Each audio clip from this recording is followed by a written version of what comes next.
Simon et Herbert sont qualifiés pour le deuxième tour à suivre dès aujourd'hui. Gros choc pour Pierre-Hugues Herbert face à Ken Nishikori et Gilles Simon est face à Fabio Fognini. À suivre aussi l'entrée en lice de Rafael Nadal contre Roberto Bautista Agut. Voilà pour l'essentiel de l'actu sport. Excellente journée à vous. L'invité du jour.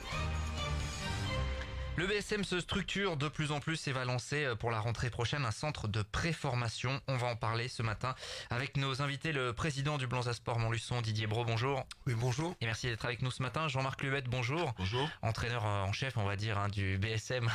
C'est bien, c'est pompeux, c'est parfait. Entraîneur donc du BSM, de l'équipe première notamment, et qui est plus particulièrement chargé de ce dossier. On va commencer par ça avant de parler tout à l'heure des filles, de l'équipe première notamment qui file, on l'espère, vers la Nationale 1. Président, c'est important là, ce centre de préformation, c'est une étape supplémentaire, on va dire, dans la structuration du club. Oui, c'est très important. C'est une étape, je dirais même, c'est même pas une étape. C'est une base de notre fondation de la structuration du club. On avait déjà commencé avec le collège Jules Verne à Biennassi. On a une section sportive et c'était tout naturel qu'on voulait continuer la formation au moins jusqu'à la terminale, de manière à pouvoir développer un niveau de jeu sur nos jeunes qui va leur permettre d'intégrer les équipes seniors. Aujourd'hui, on a 2 équipes au niveau national. On se rend compte que le niveau va être de plus en plus dur. Ouais, ça passe par là, par les jeunes, avoir une base solide finalement, c'est ça. Tout club, s'il n'a pas une base solide avec ses jeunes, ne veut pas se pérenniser dans le temps.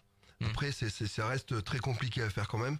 Pas quelque chose qui est simple. Bien sûr. Ça demande beaucoup de temps, il faut de la patience et après on récolte les fruits du travail, mais il faut du temps. Ouais, oui, parce que ces jeunes qui vont être formés, il va falloir un peu de temps évidemment pour qu'elles prennent de l'expérience. Tout cela va venir progressivement. Centre de préformation, donc partenariat avec le lycée Paul Constant, me semble-t-il. Comment ça va se passer concrètement, à qui c'est destiné? Donc c'est destiné déjà, je pense, à des joueuses qui sont déjà dans un cursus handballistique, qui souhaitent poursuivre ce double cursus handball et scolaire et handball, puisque c'est d'abord priorité mise sur les études. Aujourd'hui, on a une écueil au niveau fédéral, c'est que on a de moins en moins de places possibles au niveau des pôles espoirs. Donc de plus en plus de jeunes bonnes joueuses de handball, soit qui sont un peu en retard au niveau de leur âge, soit qui nécessitent un accompagnement particulier, restent sous le carreau.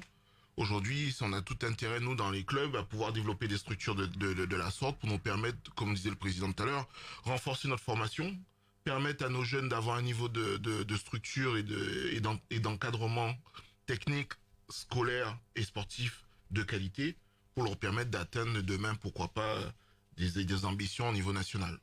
C'est un peu je dirais la marche entre les centres fédéraux et voilà, on est en dessous et oui, puis parce qu'en fait, avec le nouveau redécoupage de la fédération depuis maintenant 2 ans, il va de plus en plus se créer un trou entre la fin de la seconde et les premières. Donc les premières, pour la première terminale, ce sera essentiellement sur le haut du panier, donc les meilleurs de leur génération qui intégreront ces pôles espoirs. Mais il se trouve, il y a une carence sur entre guillemets, les demi-profils ou les joueuses qui sont un peu plus à maturité un peu plus tardive et qui se retrouvent relâchées dans la nature après 2-3 ans de 3 ans de pôle à la sortie de la classe de seconde. Donc l'intérêt pour nous, c'est de nous positionner sur ces joueuses-là, leur permettre de continuer un cursus première terminale dans une structure moins lourde, moins dépensière, même s'il y a un coût moins dépensière, et leur permettre de continuer à tâter leur rêve de jouer en national dans les années futures. Concrètement, l'emploi du temps, ça sera donc aménagé finalement.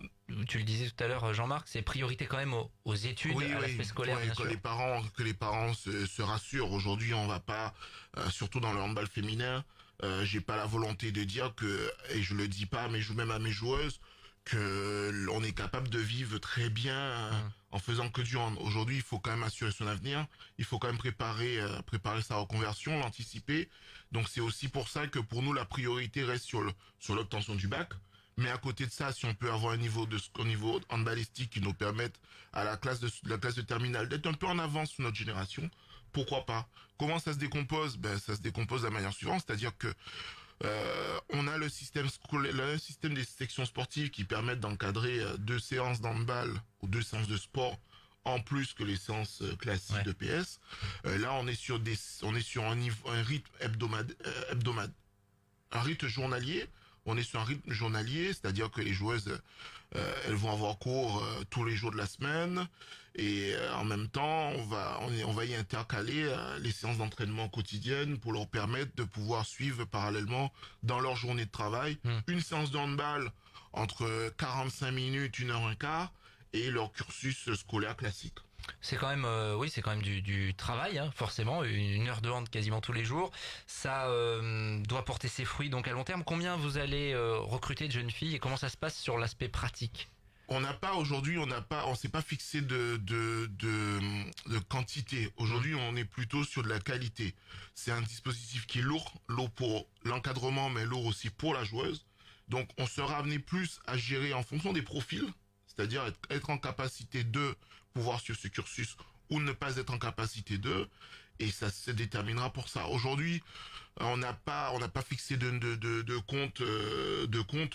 L'intérêt, c'est d'abord que la joueuse soit une bonne joueuse d'handball qui puisse rentrer, et surtout qu'on soit en capacité de pouvoir, à la fin du cursus, lui donner son baccalauréat et lui donner un niveau de jeu qui soit conséquent pour elle. Alors inscription jusqu'au 29 avril, vous avez toutes les infos sur la page Facebook, notamment du Blanza Sport Montluçon Handball. Président, est-ce que ça a un coût, ou justement c'est un coût assumé, c'est un pari sur l'avenir en disant bah voilà, si on prend à la base, on aura peut-être de moindres coûts à l'avenir? Oui, ça fait partie de la structuration du club. Donc moi je l'englobe en tant que tel. Après forcément ça a un coût pour le club, mais c'est comme tout investissement. Si on l'investit, c'est qu'on veut un retour sur investissement. Et ça, je crois beaucoup à ça. Moi, j'essaie de raisonner sur le plus long terme possible, même si en sport, c'est toujours compliqué. Mais à partir du moment qu'on va développer nos bases, notre formation le plus solidement possible, avec la meilleure façon, je pense que c'est comme ça qu'on va pérenniser notre club sur du haut niveau. Bien sûr. Donc, on y arrivera, on n'y arrivera pas, mais au moins, on sera donné les moyens de le faire. Pour donc la rentrée prochaine, ce sont pour les filles qui vont rentrer en seconde et en première, hein, c'est ça? Parce que le baccalauréat est en train de changer, donc on va partir à partir de la rentrée 2019 sur une nouvelle nomenclature du baccalauréat au niveau national. Donc l'intérêt pour nous, c'est de s'intégrer à ce nouveau dispositif et qu'il n'y ait qu'un seul changement pour pouvoir être plus facile à gérer, notamment dans l'aménagement des emplois du temps. Il y a des détections quand même, il y a des prérequis techniques, je dirais. Le mercredi 22 mai, dans l'après-midi, on organisera une grande rencontre à la Halle des Sports qui nous permettra deux choses. La première, permettre de détecter et d'évaluer les joueuses qui vont postuler pour ce centre de préformation. Mais la deuxième, ce qu'on n'a pas dit tout à l'heure, c'est que normalement, si tout se passe bien, la rentrée de septembre, le BSM sera doté d'une équipe moins de championnat de France, qui permettra aussi à des jeunes de la région, parce que nous, on a une vision plus large que le bassin montluçonnais, à des jeunes de la région de pouvoir postuler sous cette équipe moins de France, pour leur permettre d'avoir un niveau de jeu assez conséquent déjà pour la région. Donc ça permet aussi cet après-midi-là d'évaluer et de positionner les joueuses en fonction des besoins et en fonction de leur projet. Un dispositif donc pas réservé aux habitants du secteur. Non, il faut qu'on aille plus loin. Il faut qu'on aille plus loin. Aujourd'hui, quand moi je suis arrivé, les premières discussions que j'en avais eues avec Didier, c'était on constate qu'il y a une difficulté d'encadrement, un manque de formation dans la région. Donc le but pour nous, c'est pas comme certains peuvent dire ou penser qu'on est là pour récupérer les joueuses. Je suis pas là pour récupérer les joueuses, je suis là pour amener un niveau sportif plus élevé dans la région. J'estime qu'on n'a rien à envier aux autres. À nous maintenant de travailler pour. Ça va être plus compliqué pour nous parce qu'on part de plus loin. Mais ça n'empêche pas qu'il va falloir mettre de l'huile de coude et qu'à un moment ou un autre, il va falloir que derrière on s'arme de patience, on s'arme de travail pour que derrière, demain, pourquoi pas qu'il y ait des équipes auvergnates avec des jeunes auvergnats qui puissent titiller le championnat de France national. Inscription jusqu'au 29 avril, toutes les infos via la page Facebook du Blanza Sport Montluçon, on va partager tout ça. Président, ça se fait dans un contexte où sportivement ça se passe bien, c'est forcément plus facile avec donc cette montée envisagée pour l'équipe première, l'équipe B qui est sauvée en National 3, forcément ça aide. Oui, enfin, l'équipe B n'est pas encore tout à fait sauvée. Hein. Ah, c'est quand même plutôt bien parti. Il faut encore un match nul pour être... Ouais, il est prudent, hein. C'est un toujours vrai prudent. président. On a vu des renversements de situation. C'est vrai, non, mais il n'y aura pas de beaucoup plus remontada simples là. que ça. Ouais, on verra. Oui, après, j'ai perdu la question du coup. Oui, la question c'était que c'est plus facile évidemment de travailler sur des projets comme ça qui s'attellent à la base finalement quand on est dans un contexte où ça se passe bien sportivement. Bah forcément, quand on est sur une dynamique plus sportive, tout est plus facile, je dirais. Même si on se rend pas compte de tout le travail qu'on fait au quotidien. Parce que cette dynamique, faut la maintenir, on l'a créée aussi. L'année dernière, on n'était pas tout à fait sur la même dynamique. Malgré tout, on avançait quand même sur nos projets. Mais c'est vrai que cette année, on a une visibilité qui est intéressante et on essaye d'en profiter. Jean-Marc, prochain match ce sera pour l'équipe première à Bron la semaine prochaine. Oui. Les filles ont repris là après une semaine. Bon, il faut encore aller chercher quoi, 2-3 victoires et ça doit le faire. On est depuis le début de la semaine, depuis le début de la saison dans le même dispositif, c'est-à-dire que nous on a envie de tout gagner, on calcule pas, on a la tête dans le guidon depuis maintenant beaucoup de mois, beaucoup de matchs. On a envie de rester invaincu le plus longtemps possible. Voilà, on calcule match après match, on prend les matchs comme ils arrivent, match après match. L'idée c'est que on puisse valider notre montée chez nous dans peu de temps. Et pour cela, ça veut dire que va falloir faire un résultat à Voiron. Il va falloir faire un résultat derrière contre Chirol chez nous pour l'avant-dernier match de la maison. Et on espère que d'ici là, on pourra valider définitivement cette montée et pouvoir enfin fêter cette montée dignement. Parce que c'est pas si simple.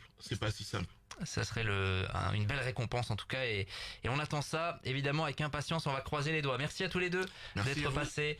Toutes les infos autour de ce centre de formation via notre site le www.rjfm.net et le prochain match à domicile de l'équipe première ce sera donc le 4 mai face à Échirol. Il est 7h56. L'invité du jour.